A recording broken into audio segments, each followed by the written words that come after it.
अब मैं आ रही हूँ ऑडियंस से, तीनों हिस्सों से, नीला, सफेद और लाल से मैं एक एक सवाल लूंगी, जिसके बाद रिबटल टाइम राउंड में जजेस के भी सवाल होंगे और एक एक मिनट होगा। बिहार में आज जब नीतीश ने महिला डॉक्टर का बुर्का हटाया तो आज पूरा समुदाय उनके सम्मान में उतर आया। तो मैं ये चाहती हूँ कि कब ऐसा दिन आएगा जब मस्जिद का नाम किसी महिला मुस्लिम शासक के ऊपर रखा जाएगा? क्या हमेशा पुरुष का नाम ही रखा जाएगा?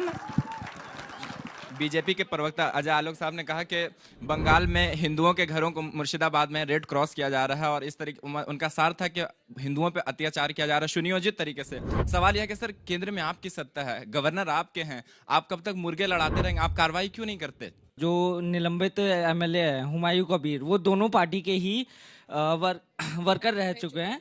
तो अगर उन्होंने जो मुद्दा उठाया है उसके हिसाब से अगर दोनों पार्टियों को इलेक्शन के बाद उनका सपोर्ट या फिर कुछ ऐसा लेना पड़ा तो आप लोग लेंगे या फिर नहीं लेंगे? अगर हिंदू मुस्लिम पोलराइजेशन इतना ही गलत है तो बार बार ऑपोजिट पार्टी के लीडर लाइक टीएमसी ये हिंदू मुस्लिम नैरेटिव क्यों उठाते? क्या ये कॉम्युनल मैसेज नहीं भेज रहे हैं? और जो जजेस हैं, सर, आप तीनों में से कौन सवाल पूछना चाहता है इन दोनों से? एक एक मिनट का इनको रिबटल टाइम में, उसी में जवाब दें। आप लोगों ने बड़ी अच्छी अच्छी बातें की हैं। मैं आपके सामने, क्योंकि इसके पहले का जो पैनल था बहुत ही कविता और बहुत ही शेर और शायरी से कहा, तो आपकी शान में इमाम साहब की इजाजत से 2 लाइन में कह रहा हूं, इसको जरा आप एक्सपेंड करें। मस्जिद तो बना ली दम भर में ईमा की हरारत वालों ने, पर दिल है पुराना पापी बरसों से नमाजी न हो सका।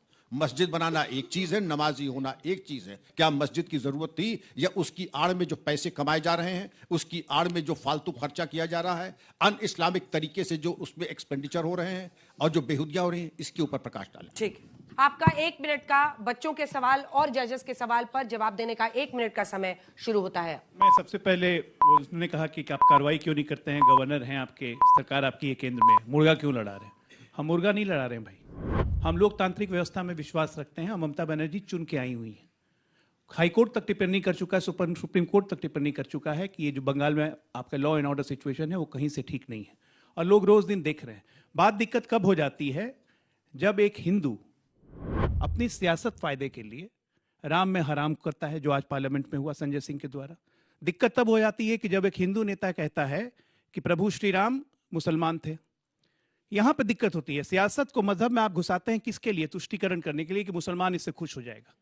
इस देश में हिंदू शासकों की दिक्कत यह है कि मुसलमान को खुश करने के लिए हिंदुओं को लगातार तिरस्कार और सेकंड ग्रेड ऑफ सिटीजन बना के रखा। इस देश की सियासी सच्चाई है ये। अगर इससे हम छुपते हैं तो ये हमारी बेवकूफी है। सर ने बहुत अच्छी बात कही, मंदिर और मस्जिद दोनों का सम्मान होना चाहिए। बिल्कुल सम्मान होना चाहिए, मंदिर भी बनना चाहिए, मस्जिद बनना चाहिए, हमारी आस्था का बात है और एक दूसरे की आस्था का आदर भी होता है। लेकिन मंदिर मस्जिद में विवाद हो जाए तो उस विवाद को भी सुलझाने की जिम्मेदारी हमारी है। जबरदस्त, बहुत। अब आपका संजय जी 1 मिनट का समय सबके सवालों का जवाब देने का शुरू होता है। अब इन्होंने डायरेक्ट सवाल पूछा आपसे। देखिए, मैंने हुमायूं कबीर कोई भी धर्म मजहब का लड़ाई जो है हम बिल्कुल समर्थन नहीं करता। मैं एकदम क्लियरली आपको बताने चाहता है। अभी मेरे फैज भाई ने घुसपैठियों के बारे में बताया। अच्छा बेटा, आप बोलो, घुसपैठी ये देश में चुनाव लड़ सकता है कि नहीं? नहीं ना। ये देखिए, ये इसका नाम सपन मजूमदार था। ये सपन मजूमदार भारतीय जनता पार्टी का बनगा का विधायक है, उत्तर 24 परगना का।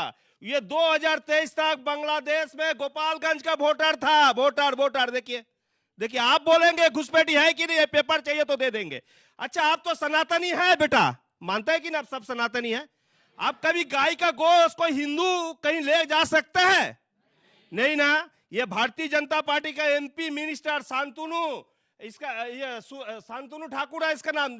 इसने अपना पैड में बीएसएफ का 85 बैटालियन को लिखता है, हम जियाउर रहमान को भेज रहा हूं, 3 केजी गाय का गोश्त बांग्लादेश में लेके जाएंगे। हिंदुत्व है, हिंदुत्व है। आपको नमूना दिए हैं।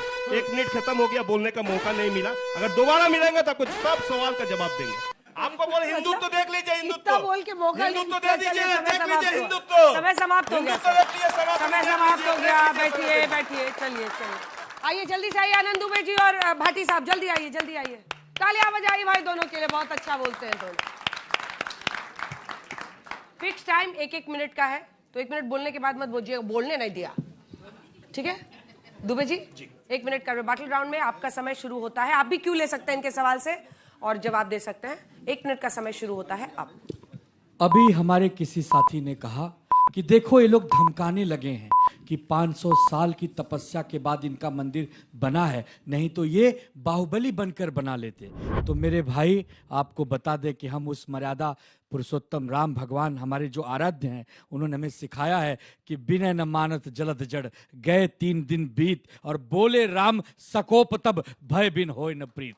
कभी कभी किसी को समझाने के लिए कभी कभी भाषा बदलनी पड़ती है, लेकिन फिर भी हिंदू इतना सहिष्णु है, सनातनी इतना उदार और करुणा का सागर है कि हमने जाना वहां नहीं उचित समझा, हमने तपस्या करना उचित समझा। और उसी की वजह से आज 2025 में गर्व के साथ हम कह सकते हैं कि अयोध्या में श्री राम भगवान विराजमान है। और एक बात और अंजना जी, हम कहते हैं गर्व से कौम हिंदू हैं, और साथ ही साथ दूसरे धर्मों का सम्मान भी करते हैं, क्योंकि यही भारत की खूबसूरती है, यही सनातन की खूबसूरती है, और यही हिंदुत्व ने हमें सिखाया है कि सबको साथ लेकर चलोगे तभी ये देश आगे बढ़ेगा। समय समाप्त हो। वाह भाटी साहब, आपका भी 1 मिनट का समय शुरू होता है अब। आपने क्यों नहीं, सवाल तो कोई पूछा नहीं, तो मैं अपने मन से, जो मेरे सामने नौजवान बेटे बेटियां बैठे हैं, इनमें से ज़्यादातर छात्र छात्राएं हैं, मैं इनसे ये अपील करना चाहता हूं, इनसे कहना चाहता हूं कि राजनीतिक लोग बहुत स्वार्थी और बहुत अवसरवादी होते हैं। इन्हें जब तक धर्म और जाति के नाम पे वोट देते रहोगे, ये धर्म और जाति के मसले उठाते रहेंगे। इन्हें धर्म और जाति के नाम पे वोट देना बंद कर दो। इनसे सवाल पूछो शिक्षा के बारे में, रोजगार के बारे में, दवाई के बारे में, सड़क के बारे में, सिंचाई के बारे में, बिजली के बारे में, रेल के बारे में, हवाई जहाज के बारे में। हवाई अड्डों पर लाखों लोग फंसे रहे, उनकी दुर्गति होती रही और सरकार मौन धारण किए बैठी रही।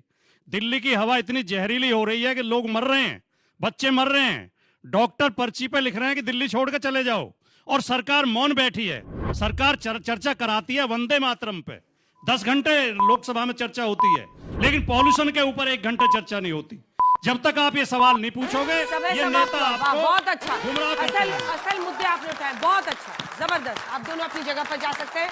मोहम्मद फैज खान साहब जल्दी से आइए, उसके बाद से आपको मार्क भी करना है, चुनना आज का बहस बाजीगर, और ये जनता भी वोट करेगी। हालांकि आज वोटिंग किस स्थिति में आगे बढ़ती है उस पर, तो आपके ओपोनेंट्स ने जो कहा है और जो सवाल आपने बच्चों के सुने हैं, उस पर जवाब देने का आपका 1 मिनट का रिबटल टाइम मोहम्मद फैज खान साहब शुरू होता है अब। ये मेरी बेटी है, एक मेरी बेटी को चुन लिया। अरे ये सारी बेटियां मेरी बेटी है। सूरज की रूह, चांद का चेहरा है बेटियां, खुशबू है, तितलियां है, कलेजा है बेटियां, और फुर्सत मिले तो इनको जरा पढ़ भी लीजिए। गीता है, कुरान हुआ, बाइबिल है बेटियां। और मैं ये बात कहना चाहता हूं कि मोदी जी ने जब नमाज की टोपी नहीं पहनी थी ना, तो लोगों ने बड़ी आपत्ति की थी, लेकिन टोपी इबादत के लिए होती है, सियासत के लिए नहीं होती। ठीक उसी तरीके से मस्जिद भी इबादत के लिए होती है, इस पर सियासत करना बंद होना चाहिए। मैं आप सबको यह बताना चाहता हूं कि वंदे मातरम के खिलाफ जहर आज भी हमारे विपक्षी वक्ताओं के मन में है। बार बार घुमा फिरा कर वंदे मातरम पर चर्चा क्यों हो रही है, इस विषय पर आप आ रहे हैं। मैं आप सबको स्पष्ट बताना चाहता हूं कि आरएसएस में दलाल नहीं होता है, स्वयंसेवक होता है, जो अपना सब कुछ त्याग कर राष्ट्र की सेवा करता है, और मुझे गर्व है कि मैं भी एक स्वयंसेवक। और मैं ये कहना चाहता हूं कि आज समय समाप्त हो गया, सॉरी,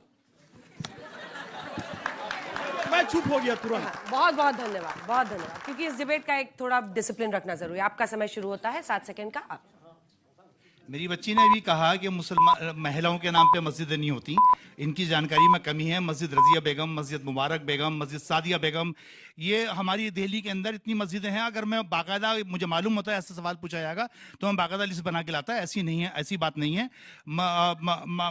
अरे ऐसी बात नहीं है, मस्जिदें होती हैं, ख्वातीन के नाम पर भी मस्जिदें होती हैं। और ये जो मस्जिद, जिस मस्जिद का बार बार जिक्र हो रहा है, कुरान के अंदर जिक्र है कि एक मस्जिद बनाई गई, मस्जिद ज़िरार, जिसका अल्लाह ताला ने नाम रखा, और आप सल्लल्लाहु अलैहि वसल्लम को मना किया है कि उस मस्जिद में मत जाना, वो मस्जिद मुनाफिकत के लिए बनाई गई है, वहां से नुकसान पहुंचाया जाएगा। इसी तरह से आज के दौर में ये जो बंगाल में मुर्शिदाबाद में जो मस्जिद बनाने का कार्यक्रम शुरू हुआ है, ये भी वो मस्जिद ज़िरार है, जहां से मुनाफिकत का काम चलेगा, जहां से इस्लाम को नुकसान पहुंचाने का काम चलेगा, जहां से मोहब्बत को नुकसान पहुंचाने का काम चलेगा। हम उसके खिलाफ हैं, और हम उन तमाम ताकतों के खिलाफ हैं जो ताकत से चीख कर चिल्लाकर मुसलमानों को या कमजोर लोगों को, दलितों को, पिछड़ों को, वंचियों, आदिवासियों को दबाना चाहते हैं, और अपनी सत्ता का भरम रखकर उनको दबाना और कुचलना चाहते हैं। हम उस मानसिकता के खिलाफ हैं। बहुत अच्छा, आप दोनों अपनी जगह पर जा सकते हैं। बहुत अच्छा।